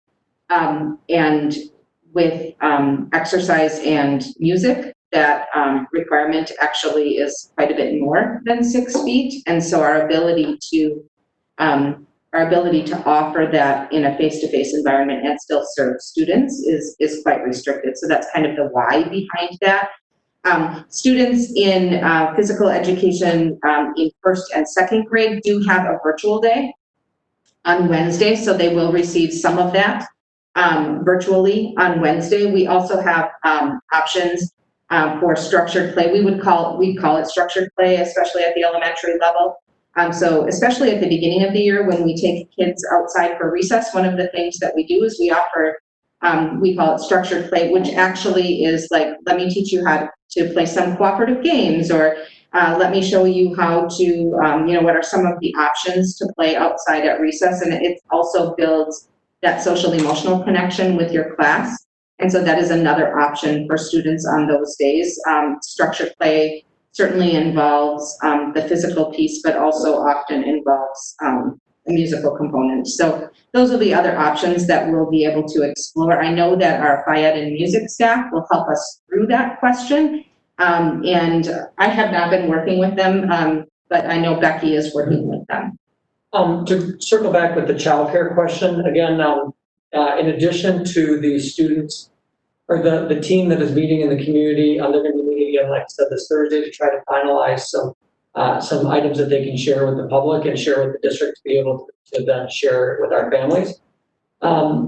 There's a couple different groups at the early learning level. And remember, the pre-K group will not have blended learning. They will simply have all their instruction take place in 2 days, and then they'll be off for the remainder of the because you mentioned the remainder of the week, and you mentioned the students that are 4 years old. So the group, there's a couple things going on there. One is students that are in our so our 4-year-old program is either at Prairie Ridge or is at community sites, and those community site students tend to have wraparound services where when they're not in the instruction piece, they are then in the daycare setting. And so then that leaves us with our Prairie Ridge students who do not have those similar services, which is definitely on the radar of the Prairie Ridge staff. Additionally, the community partners are coming together this week as well to meet with and to have a collaborative meeting to make sure that they ensure that the services, both in the academic program and also in the child care services, are provided for students as well. So there's many people that share the same concern and working on it from both angles.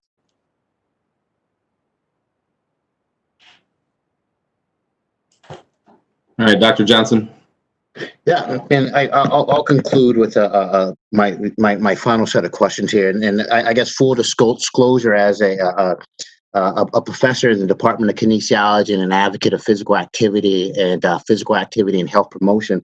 I'm a little bit struck by both in the instructional model, especially for the elementary kids, but as well as for our secondary students, understanding the importance that extracurricular activities, including mainly I'm talking about physical activity, but also those who are musically inclined as well, the benefits, overall well-being, but specifically physical, mental health, and social well-being.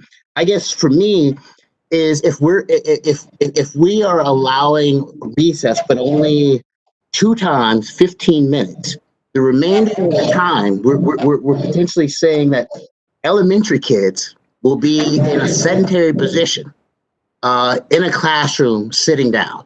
I find that a little bit troubling from multiple perspectives. So I reiterate, I think I brought it up to you guys again. We have to really be creative during these particular times in the utilization of outdoor space. And to the point that was made last time about the temperature, I know at the elementary level, kids can actually stay out to the playground until 30 it has to be a certain temperature below. The students, if we're able to utilize this outdoor space, we could minimize individuals who are engaged or inside the building at multiple times, but also physical education and music can take place outdoors, but also at the secondary level, which we have been promoting at the university level, we will be doing outside instruction as well with our particular students coming back to. So I would really request that at least the building leaders and taking into consideration our specialists in physical education and in music, really kind of re-examine this utilization of outdoor space, because I can tell you 30 minutes of opportunities for physical activity to be able to move is not sufficient on multiple levels. So I just would implore this group to reach out to those particular specialists to really, how can we utilize outdoor space? If you consider a physical education class outside versus a recess class outside, the numbers are smaller, but it also potentially allows for, because when I'm looking at this instructional model, the breaks that are needed for classroom teachers, just breaks, are not really visible there, and that's also troublesome, I think, for morale, because that's another issue that we'll end up being faced with as we move through this particular time. Thank you. Thank you, Dr. Johnson. I know we have probably more questions to ask. I know Commissioner Zur had said grade 4, and I think it was heard as 4K. So maybe we'll need a response. Maybe that can be sent. Maybe you want to respond now. Maybe you want to be sent. I know she had pointed that out, and but I think we'll certainly hear in 2 weeks another update, and I'm sure we'll have more questions then. So if it's okay with the rest of the board members, I'd like to move on to the open enrollment update. Okay, yeah, so why don't we do that? I imagine that is you, Kim. Is, and so I am, there we go. I'm going to share my screen. There we go. Believe it or not, open enrollment is also something that's been impacted by COVID-19. This is usually an update that I provide in June. The board always likes to see the number of requests we have going in and out of the district, so that's what I'm going to share with you tonight.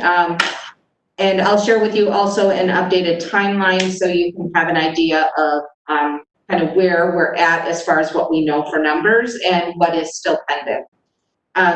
So I'm going to try to advance my slide, maybe, or maybe not.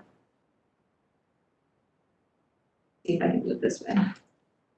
There we go. So you will remember that all of this starts in January of each school year, where one of the things I do is share with you a reminder that we need to determine which programs or schools are closed to open enrollment applications. So in January of 2020, the board did approve to have the Arctic Zone closed to open enrollment applicants, as well as the cluster programs for special education. What remains open are our pre-K community sites, 13 elementary schools, 4 middle schools, and 3 high schools. And typically, the timeline shows that we make those approvals in January, and then from February to April, regular open enrollment application period begins. In May, we place those students, and then we kind of start all over starting July 1st for the alternate open enrollment application season. Well, because of COVID, the February and April timelines were changed. We actually accepted applications from February through the end of May. So up until June 1st, we were taking applications. We placed the students tentatively. We said, in essence, yes, there's room for your third grade student, and we would assign them to, then insert the name of an elementary school there. We did that in June, and then in July, we sent letters to the families. They actually have until almost the end of August to let us know if they're accepting that placement or not. So right now, all of the letters are out to families, and we're just waiting for those responses to trickle in, whether or not they will indeed attend the Eau Claire School District. So you can see a review of that timeline. Here. It is quite delayed from what typically happens. So as an example, one of the questions we're wrestling with right now is how do we let these families know about their choice between 100% virtual programming and face-to-face or blended programming. So certainly COVID is, kind of weaving its way into everything. So you can see here just a comparison of what it looks like as far as how many students each year are applying out of the district and how many families are applying into the district. So, and then a trend line over time is the dotted line. So something to consider when you look at this data is that these are simply new applications. Once you apply, you stay, or that application is good, or the approval is good through graduation. So in addition to what we have in 2020, we had about 250 additional students apply to districts outside of the Eau Claire Area School District. And in addition to those open enrollment students that we welcome, this year we had about 150 more students apply to come to the Eau Claire Area School District. So looking at these graphs, you can see just based on the scale, we typically do have more students apply out than we do apply in. And that certainly has been the case this year as well. The shape of the graphs are really quite similar, that they have similar peaks and similar valleys. And so when we look at the data overall, we're not seeing one growing or decreasing more than the other. They really do mirror each other. We did quite a bit of investigating of this last year, if you'll remember, and what we learned really was a lot of our families that apply out has to do with sometimes where their childcare is and having access to that childcare and ease to a school near childcare. Sometimes it has to do with families where parents commute and they live in one district but perhaps work in another district. And so they will then apply for open enrollment to the district that's close to their parents' work. In none of the cases where we called last year, and we called literally hundreds of families, there was not a case where a family said, here's what the Eau Claire School District did wrong, and here's why we won't be attending Eau Claire. It really was more around convenience to families rather than our programming. So keeping in mind, we have about 400 applications right now in process, 250 out, 150 in. Those 400 letters were sent out around July 1st with potential assignment or acceptance. And we are waiting between now and mid-August to find out if the students will in fact be leaving our district or if those students will in fact be coming to our district. And so after that date, I would be able to share with you a total number of students, but I can't at this time simply because of COVID. And so with that, that is my presentation on open enrollment tonight, and I'd be willing to entertain any questions or discussion. Thank you, Kim. Comments and questions from board members?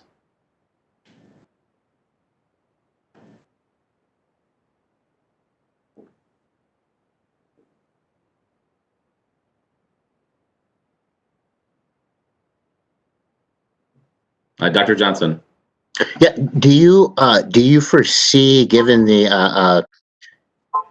current predicament that we find ourselves in with the pandemic, and depending on where certain families are, that potentially there will be an asterisk in terms of those numbers being altered this particular year comparative to others?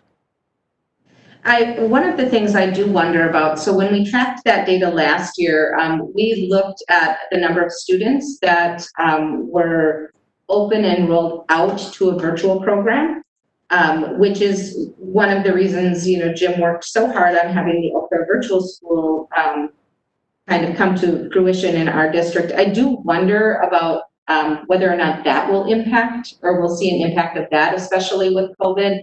We're offering 100% virtual option. I don't know if students or families would take advantage of that versus open enrolling out. But I do also wonder, families who open enroll need to provide their own transportation, and certainly the economic impact of COVID could change our results for that reason as well. And so it wouldn't surprise me. Again, we just kind of have to wait until August.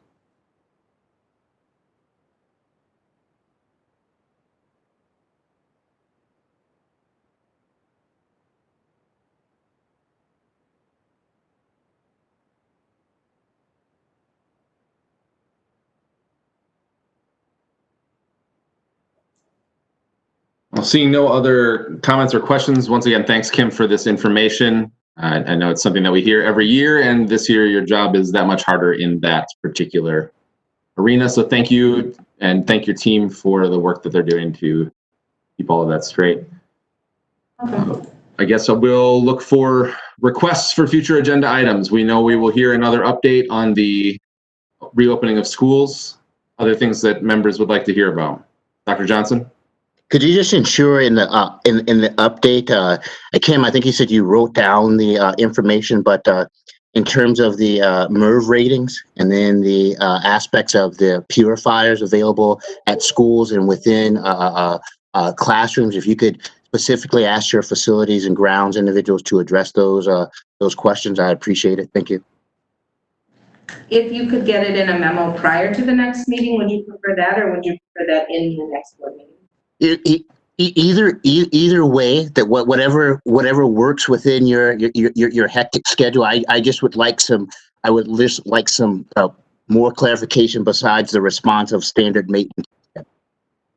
Okay.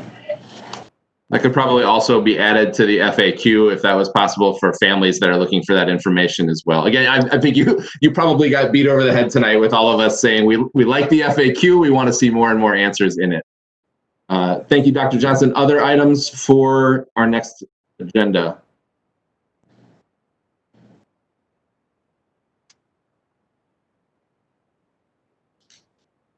All right, well then we will have our agenda setting meeting tomorrow morning at 8 a.m. And I would entertain at 9:05, pretty good for us at this time, a motion to adjourn. So moved. Second. Thank you. All those in favor? Aye. Aye. Aye. Aye. Aye. Thank you, everyone. Thank you once again to all of you who participated watching from home. And a special thank you to all of our teachers for how hard they've been working. I know all of my teacher friends have not really taken much of a summer break. They've been planning for virtual option or in person.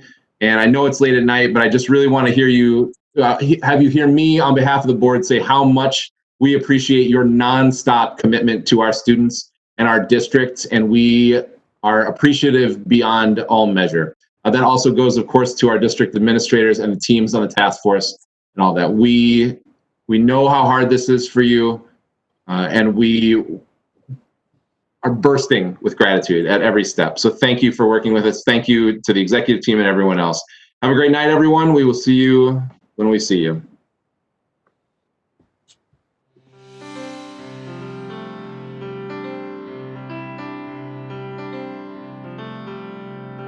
This program was brought to you by a cooperation between Newsworks and the Eau Claire Area School Board. Newsworks is made possible by continuing community support. If you would like to volunteer or make a donation, please contact us via phone at 715-839-5067 or online at valleymediaworks.org.